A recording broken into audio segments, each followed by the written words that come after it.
오늘은 우리가 왜 예수님을 믿어야 하는지 그 이유를 설명하려고 합니다. 예수님을 믿게 되면 오늘 읽은 이 성경 말씀은 복음입니다. 복음인데, 복음이란 하나님 쪽에서 사람에게 하신 약속을 복음이라고 그래요. 복된 소식, 하나님 쪽에서 약속을 하는 거죠. 그러면 이 읽은 하나님의 말씀, 복음에 의하면 예수님을 믿게 되면, 즉 예수님을 영접하면 하나님의 자녀가 되는 권세를 주신다. 이렇게 약속을 했기 때문입니다. 하나님의 자녀가 된다. 하나님의 자녀가 되는 그 권세를 얻게 되는데, 우리가 사람의 예를 보아도 그 부모의 자녀는 그 부모가 가지고 있는 그 모든 좋은 것을 함께 누리지요. 하나님의 자녀가 된다는 것은 하나님이 가지신 모든 풍성하고 좋은 것을 함께 누리게 되는 것을 약속받는 거예요. 그래서 성경은 갈라디아서 3장 7절에 이런 말씀을 해주십니다. 그러므로 네가 이후로는, 즉 예수님을 믿은 이후로는 종이 아니요 아들이니 아들이면 하나님으로 말미암아 유업을 받을 자니라. 그래요. 하나님이 가진 그 모든 좋은 것들을 이제 함께 누리게 된 것에 대해서 약속을 해주고 있는 말씀이지요. 자, 그렇다면 우리가 하나님의 자녀가 되어서 하나님께로부터 받게 된다는 그 유업이 도대체 뭘까? 그 하나는 이 유업은 엄청 많아요. 그 좋은 것이 얼마나 많은지 모르는데, 그 가운데서 꼭 기억해야 할 것을 조금 말씀을 드립니다. 그 중에 하나는 영생이에요. 영생. 영원히 산다. 자, 이 영생, 그러니까 그 조금 마음에 와 닿지 않을 수 있어요. 그게 정말 좋은 것인지도 모르겠고, 또 영생이라고 하는 그 개념이 조금 불확실하죠. 그런데 여러분, 우리 인간이 현재 어떤 생명을 가지고 사는지를 조금 생각해 보면 감이 좀 옵니다. 우리 인간은 이 땅에 태어나서 100년도 어렵게 그렇게 살다가 늙고 병들고 죽어요. 모든 사람들이 죽음의 권세 아래 놓여 있습니다. 죽는다는 것은 자연스러운 것이라고들 이야기하고 당연한 것처럼 받아들이지만, 그러나 실제로 그 죽음이 내게 혹은 내 사랑하는 이에게 닥쳐질 때 그 죽음을 자연스럽다 할 리는 아무도 없어요, 여러분. 그런데 예수님을 믿어 하나님의 자녀가 되면 그 하나님의 자녀에게 영생을 주신다는 거예요. 사실 나훈아 씨가 이제 노래할 때 100년도 힘든 것을 1000년을 살 것처럼 그런다고 이렇게 질타하는 그런 가사가 있죠. 참 공감해요. 사실 100년 사는 것도 힘들잖아요, 여러분. 우리가 죽음의 권세하에 놓여 있지만 산다는 것 자체가 너무 힘들기 때문에. 그런데 100년도 힘든데 무슨 1000년도 아니고 10,000년도 아니고 영원히 산다고 그게 좋다라고 못 느낄 수 있어요. 사실 여러분, 만일 우리가 영원히 지금 이 모습으로 그냥 산다면 그건 저주지요. 지금 이 상태로 힘든 대로 영원히, 너와 나 사이에 다툼과 미움과 분쟁이 있는 이런 모습으로 또 영원히, 불공평한 이 세상이 또 영원히, 전쟁하고 서로 싸우고 하는 것이 또 영원히, 여러분 그게 지옥이지. 그게 어떻게 좋은 것이겠어요? 그러면 하나님께서 말씀하시는 이 영생을 주신다라고 하는 것은 하나님이 가지신 그 생명에 참여하는 걸 말하는 거예요. 우리 하나님은 시작도 없고 끝도 없는 영원하신 존재, 그 영원하신 하나님이 가지신 시간을 초월해 있는 절대 지루할 수 없는 그 영생을 말씀합니다. 그 영생 안에는 하나님의 영광과 하나님의 그 빛남과 그 의로움과 아름다움과 이런 모든 것을 함께 가지고 있는 그 영생을 말씀하고 있는 것입니다. 그러므로 이 영생을 얻는다는 것이 정말 사실이라면 이것은 다른 그 무엇과 비교할 수 없는 복 중의 복이라는 것이 틀림없습니다. 그런데 놀랍게도 하나님께서는 성경을 통하여 예수 그리스도를 믿는 자에게 이 영생을 주시겠다고, 하나님의 아들로 삼아서 영생을 주시겠다고 약속을 하고 있는 거예요. 그 다음에 또 한 가지, 크게 요약하면 하나님께로 하나님의 자녀가 받게 되는 그 유업이라고 하는 것은 하나님의 나라예요. 하나님의 나라, 그러니까 그것 역시 좀 개념이 모호하다고 아마 생각이 될 거예요. 하나님의 나라를 내가 받게 된다. 하나님 나라를 소유하게 된다. 그 하나님의 나라가 도대체 뭔가? 이 하나님의 나라도 우리가 살고 있는 이 세상 나라를 조금 생각해 보면 얼추 감이 와요. 우리는 세상 나라에 속하여 살고 있습니다. 우리뿐만 아니라 세상의 모든 사람들이 세상 나라에 속하여 살죠.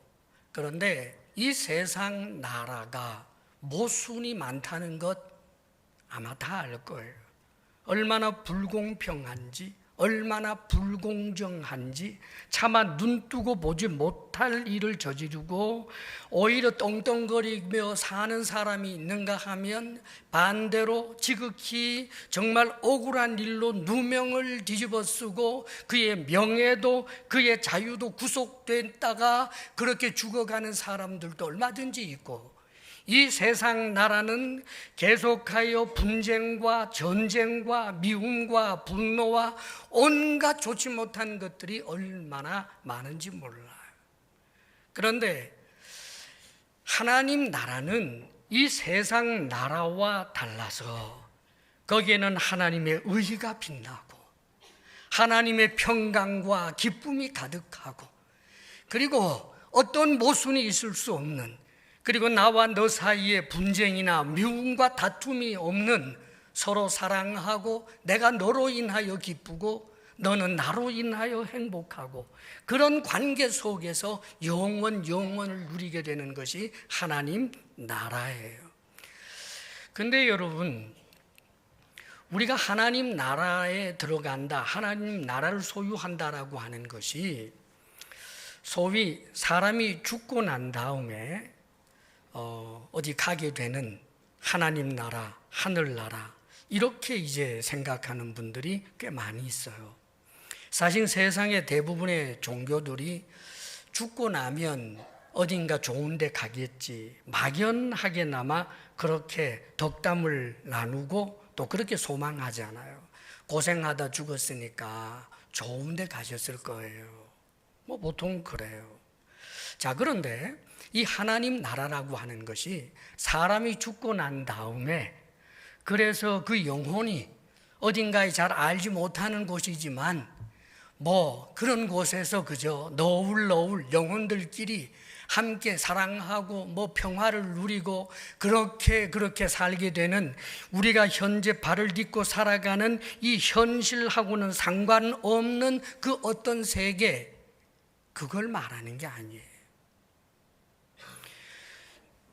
당면한 현실과 상관없는 죽어서나 어딘가에 갈 수 있는 그런 나라라면, 사랑하는 여러분, 이 세상에 많은 사람들이 죽음 앞에서 그저 막연하게 소망하는 그런 나라예요. 우리 하나님께서 약속해 주신 나라는 그런 나라가 아니라, 예수님을 믿어서 하나님의 자녀가 되면 마음속에 하나님 나라가 이미 이루어지고, 이 하나님의 나라는 믿음으로 부분적으로 파편적으로 좀 누리기도 하고 느끼기도 해요. 도저히 노래할 수 없는데도 노래하는 믿음의 사람, 감사하며 사랑하는 사람, 이것이 전부 믿음의 분량을 따라서 자신의 마음속에 이루어진 하나님 나라를 부분적으로나마 맛보고 경험합니다. 그런데 이게 끝이 아니라 나중에 예수님께서 이 땅에 재림하시겠다고 약속을 하셨어요. 하나님의 아들이신 예수님이 이 땅에 재림하시게 될 때, 그때는 이 세상 나라가 끝이 나요. 이 모순 많고 이 서로 원수처럼 싸우는 이런 나라가 끝이 나고 하나님 나라가 구체적인 현실로 임하게 된다는 말입니다.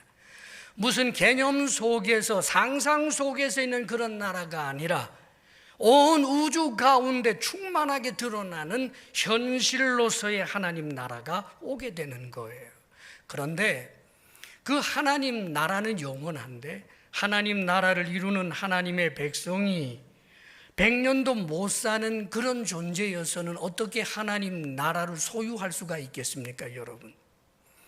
더더군다나 하나님 나라는 서로가 사랑하고 평강의 강이 흐르는 나라인데, 그 하나님 나라 백성이라고 하는 내가 내 속에 미움과 분노와 불평과 싸우고자 하는 그런 악한 것들이 가득한 채로 어떻게 하나님 나라 백성이 될 수가 있겠어요? 그래서 우리 주님께서 재림하시는 그때에는 우리가 이 땅에 살다가 죽고 그 영혼이 낙원에 가 있다가 주님이 재림하시게 되는 그 순간에 성경은 약속해 줍니다. 모든 예수님을 믿어 하나님의 자녀된 사람들이 새로운 몸으로 부활하게 돼요. 이 새로운 몸으로 부활한다라고 하는 것에 대해서 성경은 이렇게 설명해 줍니다. 약한 몸이 강한 몸으로 다시 살아나며, 늙고 병들고 죽는 몸이 아니라 영원한 그런 몸으로 다시 살아난다는 거예요. 그뿐입니까? 우리의 몸은 욕되잖아요. 저도 알고 여러분도 압니다. 내가 내 자녀에게, 내 아들, 딸에게 이렇게 함부로 썩내지 말아야지 하면서도 그만 또다시 썩내는 그런 자기 자신의 모습을 보고 우리 속에 웅크리고 있는 여러 가지 좋지 못한 욕된 것을 봅니다. 탐욕에 빠질 때가 있고 이기심에 사로잡힐 때가 있고 때로는 음란한 그런 마음가짐을 가질 때가 있는 이 좋지 못한 이런 내가, 이 욕된 몸이 놀랍게도 신령한 몸으로, 영광스러운 몸으로 바뀌어요. 천사처럼 바뀐다 그 말입니다. 그뿐입니까? 이런 육의 몸이 아니고 신령한 몸으로 변화된다. 천사와 같이 변화된 그런 하나님의 자녀들이 하나님을 아버지로 섬기면서 나도 완전하고 너도 완전한 그들이 서로 사랑하면서 내가 너로 인하여 행복하고 너는 나로 인하여 행복하며 함께 손에 손을 맞잡고 살아가는 그 복된 하나님의 영원한 가족, 그게 바로 하나님 나라가 되는 거예요. 사랑하는 여러분, 예수 그리스도를 믿으면 하나님의 자녀가 되어서 하나님의 자녀가 되는 이들에게 주신다고 하신 이 약속의 말씀이 바로 영생이요 하나님 나라인 것입니다. 그러므로 예수님을 믿음으로 얻게 되는 이 엄청난 복이 정말 사실이라면 저는 단언컨대 이것보다 더한 복이 이 세상 그 어디에도 없다고 봅니다. 사랑하는 여러분, 우리 주님께서 약속해 주신 이 엄청나고 크신 은혜의 복을 누릴 수 있는 복된 사람들, 하나님의 자녀들이 되시기를 바랍니다. 예수 믿는 중요한 이유예요. 그 다음에 또 한 가지가 있는데, 자, 예수님을 믿어서 하나님의 자녀가 되면 죽어도 다시 살고 부활의 몸으로 하나님 나라에서 영생 복락을 나중에 이 땅에 인간 세상이 끝장나면서 영원토록 누리게 되는데 미래적이잖아요. 이 미래적인 것에 대하여 우리 그리스찬들은 그것이 소망이 되어서 이 땅을 살아갈 때 그 소망을 붙들고 힘을 내기도 하고 참기도 하고 그렇게 삽니다. 그런데 하나님의 자녀가 되면 나중에 이런 엄청난 은혜를 줄 것이니까 너희들 이 세상에서 그냥 죽도록 고생하고 살아라, 뭐 당연히 그런 줄 알아라, 그러는 게 아니에요. 하나님의 자녀가 된다라고 하는 것은 하나님의 사랑과 돌봄을 받는 그런 존재가 된다는 것을 말하는 거예요. 사실 하나님은 하나님의 아들이 있어요. 예수님입니다. 아들 하나님이에요. 그런데 놀랍게도 성경은 이 아들 하나님으로 말미암아 이 아들을 믿는 자들에게는 우리들도 하나님의 아들이 되는데, 다시 말하면 하나님의 양자가 되는 거예요. 입양이 된다, 그 말입니다. 입양이 된다. 하나님의 아들로서 입양된다. 사실 우리는 하나님께서 창조한 하나님의 것이에요. 우리가 모든 피조물을 하나님이 만드셨대요. 그런데 하나님이 만들어서 하나님의 피조물로 우리를 상관하는 것과 하나님이 우리를 당신의 자녀로 입양한다라고 하는 것은 완전히 달라져요. 사실 우리가 이 세상 살면서 자녀를 낳아보면 자녀를 향한 그런 이제 사랑이 올라오는 것을 느낍니다, 여러분. 모성적 본능, 또 부성적 본능이에요. 모성이 있고 부성이 다 있잖아요. 그런데 우리 인간이 짐승하고는 달라서 모성과 부성적 본능만을 가지고 자신의 자녀들을 돌보는 게 아니에요. 사실 짐승들도 자신의 새끼를 돌보는 것은 모성적, 부성적 그 본능을 따라 그러잖아요.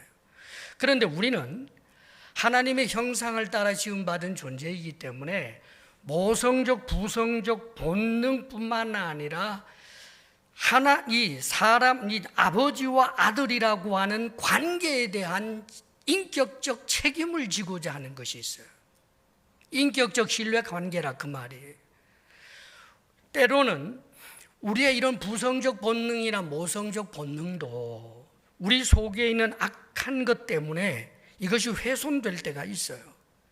흔한 일은 아니지만 그 핏덩어리를 내버려 두고 잘못된 사랑에 빠져서 그 아이를 버려버리고 다른 행복을 찾아가는 자신의 모성적 본능보다 이기심을 찾아 떠나는 일들도 세상에는 가끔 있잖아요.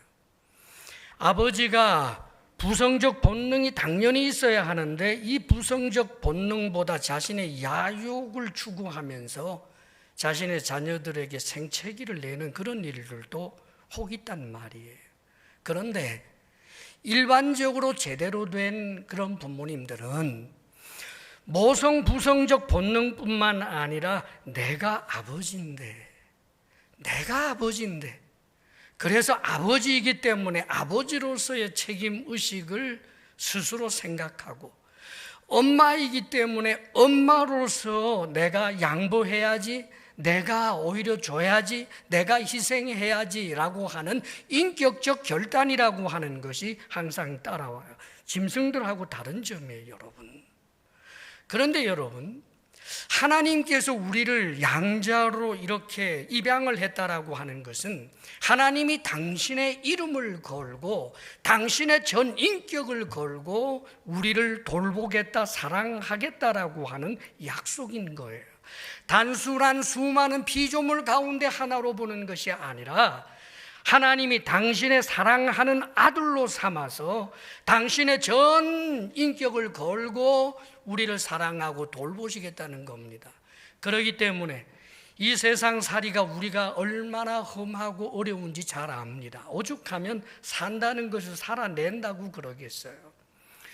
이 세상에 태어난다면 저절로 사라지는 게 아니잖아요. 그 아이를 길러내기 위해서 얼마나 많은 수고를 하고 또 그 아이가 성인이 되면 부모님들이 보통 갖는 염려가 있어요. 내가 떠나면 이 아이는 뭐 먹고 살까? 이 아이가 내가 더 늙기 전에 집 앞벌이 지가 할 수 있는 뭔가를 갖추어야 할 텐데 그 염려하잖아요. 경쟁을 뚫고 어디 직장에라도 들어가게 되면 그 직장이 도대체 몇 년까지 보장해 준다라고 장담할 수가 없어요. 결혼을 하면 결혼했기 때문에 염려가 있고, 결혼을 하지 않으면 결혼하지 않아서 염려가 있고, 이 산다라고 하는 자체가 얼마나 힘들고 어려운지 몰라요. 먹고 마시고 입고 거주하는 그 가장 필요한 것들을 얻기 위해서도 얼마나 많은 수고를 해야 하는지 모릅니다. 제가 가끔 가사일 돌보아서 설거지를 종종 할 때가 있는데, 와, 이거 하루에 한 끼만 먹으면 좋겠다 생각 들 때가 있어요. 이게 얼마나 돌아서면 또 뭐 이런 그런 느낌을 받을 때가 참 많은데, 마음은 좀 제대로 써서 제대로 요리하고 그러고 나면 나오는 게 얼마나 많습니까? 우리 집사람이 뭐 잘 만들겠다 그러면 겁나요. 산더미처럼 쌓이니까 말이죠. 기쁘게 먹는 일도 수고가 따르는데 산다고 하는 것이 얼마나 힘듭니까, 여러분? 사건과 사고가 지뢰밭처럼 터지고 전쟁도 일어나고 정말 끔찍한 질병이 덮쳐올 때도 있고, 그런데 여기에 대하여 사랑하는 여러분, 어느 누가 있어서 자신의 의지로 모든 공간과 모든 일어나는 것들을 제어할 수 있겠습니까, 여러분? 나는 절대 병 걸리지 않는다라고 하면 병 걸리지 않습니까? 나는 절대로 성공한다 그러면 그냥 성공합니까?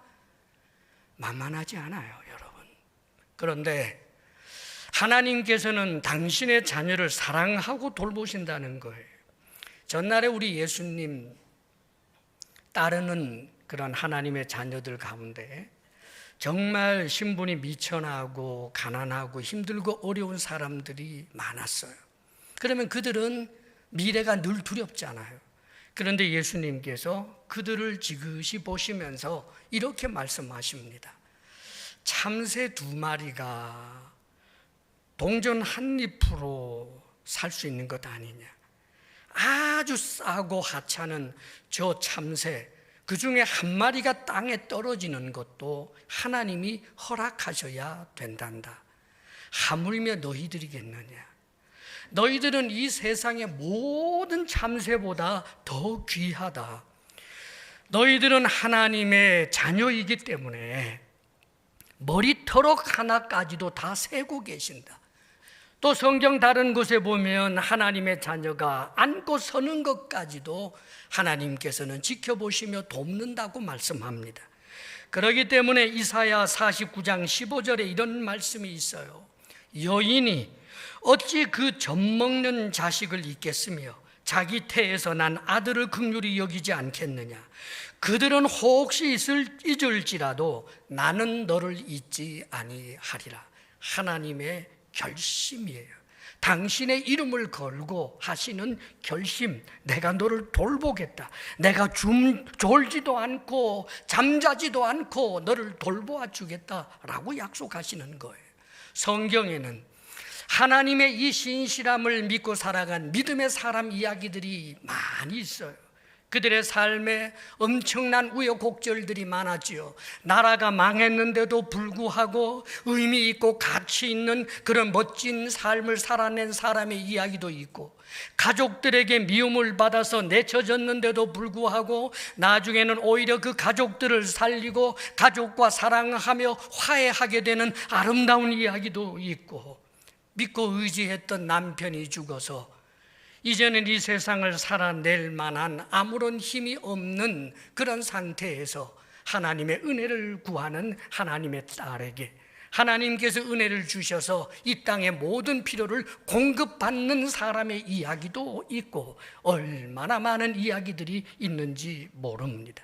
사랑하는 여러분, 예수님을 믿고 하나님의 아들이 딸이 되어서 그분의 유업을 얻는다라고 하는 것은 이 험한 세상에서 보호자 없이 버려져 있는 그런 자가 아니라, 혹은 우연에 기대어서 그저 나에게 좋은 일 있었으면 좋겠다 하면서 살아가는 그렇게 방치되어 있는 자가 아니라 하나님이 그의 이름을 부르며 그를 사랑하며 돌보며 그렇게 이 세상 힘든 세상이지만 그렇게 그에게 주어진 삶을 살다가 언젠가 죽으면 그 영혼이 우리 주님 계신 낙원에 있다가 그리고 온 세상이 끝나는 날 우리 주님께서 재림하시게 될 때 하나님의 자녀들은 모두 거룩한 몸으로 부활하게 되어서 거룩하신 하나님과 더불어 서로 사랑하는 관계를 형성하여 영생토록 살게 되는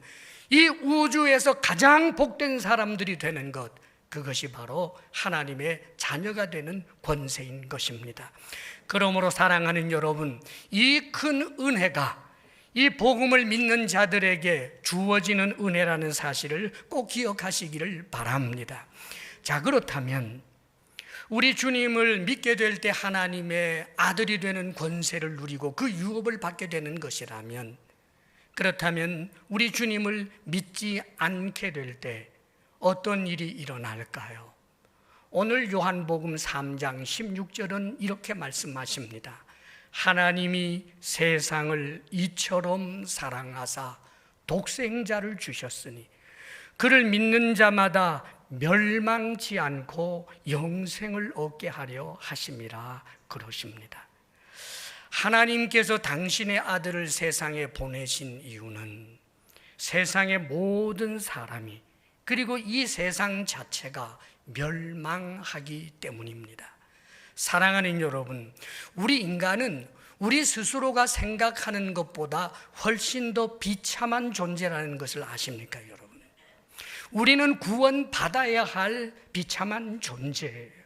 불타고 있는 집에 내가 있다면 반드시 그 불타는 집에서 구원받아야 할 사람이 있는 것처럼, 만약 바다에 빠져서漂流하고 있다면 누군가의 도움을 통하여 살아나야 할 비참한 존재인 것처럼, 사랑하는 여러분, 우리 모든 인간은 하나님 보시기에 아주 비참한 존재예요. 이 땅에 산다라고 하는 것, 100년도 안 되는 삶을 힘겹게 삽니다.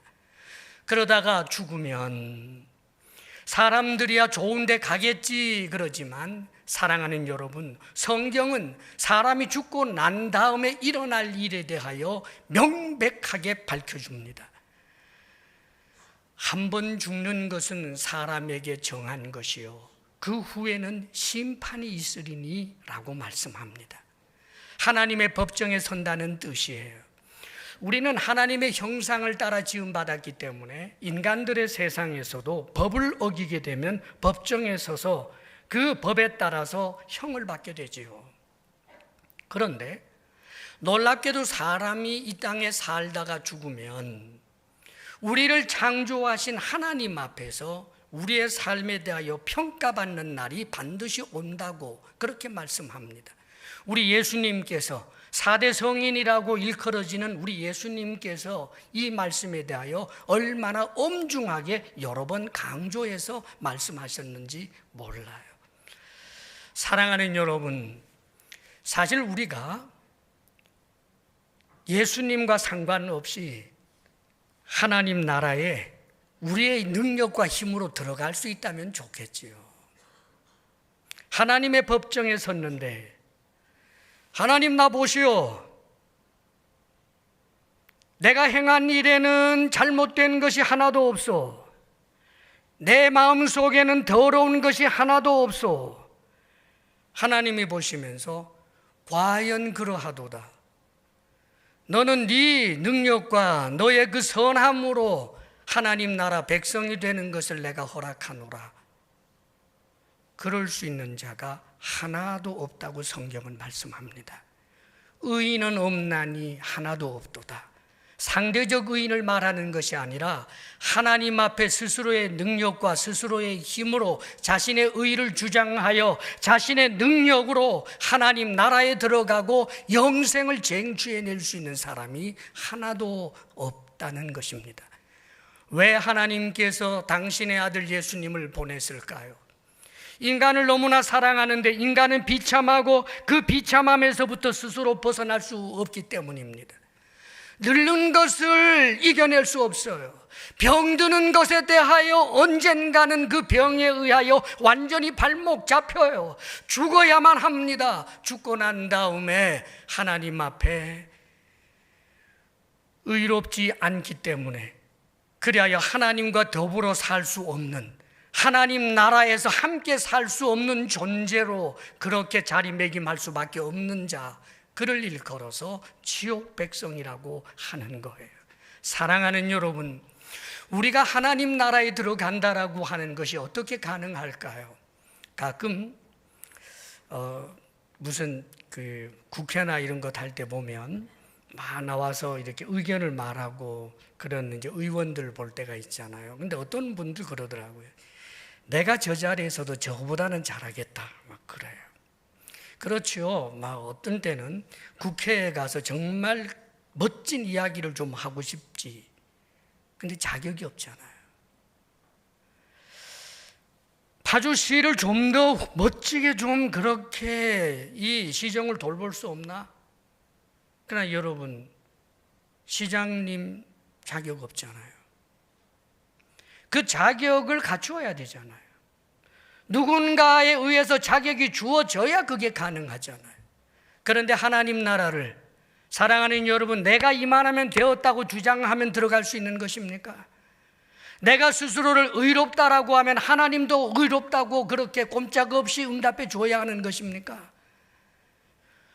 정직한 이가 우리 자신을 들여다보면 이 세상에 소위 인류의 스승이라고 하는 사람들이 무슨 이야기를 합니까? 마음을 닦아내라. 그래서 수양하라고 하지 않아요? 오욕칠정에 얽매이지 말라고 하지 않습니까? 세상의 스승들도 그래요. 오욕칠정이 우리 인간에게 있다는 것을 안다고요. 우리 속에 얼마나 이기적이고 탐욕적이고 악한 것들이 많은지 그게 우리지 않습니까? 그런데 우리가 우리의 의로움으로 하나님 나라에 들어가고 하나님의 자녀가 될 수 있는 그런 권세를 누릴 자 아무도 없습니다. 그래서 하나님이 은혜의 길을 예비하는 거예요. 하나님께서 요구하시는 것은 다른 것이 아닙니다. 하나님이 보낸 자 예수 그리스도를 믿으라고 하는 것인데, 예수님을 믿는다라고 하는 것은 무엇일까요? 예수님을 인격적으로 인정하고 나의 연약함과 나의 죄됨과 나의 모든 한계성을 인정하며 하나님 나를 불쌍히 여기소서 하는 태도가 믿음이에요. 하나님, 나는 이 세상 살지만 나는 연약합니다. 하나님, 나는 죽을 수밖에 없고 이 죽음에서 내 스스로 이 죽음을 이겨낼 자가 되지 못합니다. 나는 영생을 누릴 수 없는 자입니다. 나를 불쌍히 여기소서 하는 것입니다. 여러분, 때때로 우리는 우리 자신이 얼마나 한계가 많은 자인지를 잊고 스스로 속고 살아갈 때가 참 많아요. 가끔 보면요, 하나님에 대해서 예수님을 안 믿고 하나님을 부인하면서도 죽고 난 세계에 대해서 자신이 본 것처럼 부인하는 사람들도 있더라고요. 천국이 없다, 지옥도 없다 라고 선언하거나 하나님을 아주 하찮은 헛개비로 그렇게 생각을 하거나 그런 이야기, 모든 것을 다 아는 것처럼 말하는 그런 경우들이 있어요. 그런데 여러분 한번 생각해 보세요. 여러분이 가족으로 살고 있는 여러분의 아내, 여러분의 남편, 여러분의 자녀들, 자신의 아들의 마음도 몰라줘서 상처를 입히고, 사랑하는 아내의 마음을 제대로 알아주지 못해서 황혼, 이혼 당하는 일들이 얼마나 많아요. 안다고 생각했는데 몰랐다고요. 함께 사는 가족들 마음도 다 알지 못하는데 어떻게 하나님 나라를 알며 하나님을 다 알겠습니까, 여러분? 모른다는 것을 인정하는 것, 내가 아는 것이 모르는 것보다 훨씬 더 적다라고 하는 것을 인정하는 것, 그 연약함을 인정하는 것, 그것이 주를 믿는 믿음의 시작점이 되는 것입니다. 전날에 어떤 자가 이 세상에서 바르게 살지 못했지만 죽음 앞에서 자신이 잘못 살아온 것에 대하여 인정하고 그리고 예수님에게 용서를 구합니다. 나를 불쌍히 여기소서. 당신의 나라가 임할 때 나를 좀 기억해 주십시오 라고 할 때 우리 예수님께서는 그를 받아주시고 함께 낙원에 있겠다고 약속하신 말씀이 있습니다.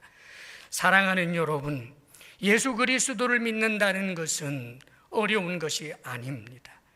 우리가 얼마나 연약한 존재인지를 인정하고 내가 속에 얼마나 좋지 못한 연약한 죄인인지를 인정하고 나를 불쌍히 여기소서, 나를 하나님의 아들로 딸로 삼아 주십시오 라고 주님 앞에 여러분들이 진심 섞인 그런 고백을 하면, 사랑하는 여러분, 주님께서는 당신의 이름을 걸고 한 약속이기 때문에 오늘 하신 이 약속의 말씀이 반드시 여러분들에게 현실이 될 것을 분명히 주의 이름으로 선언합니다.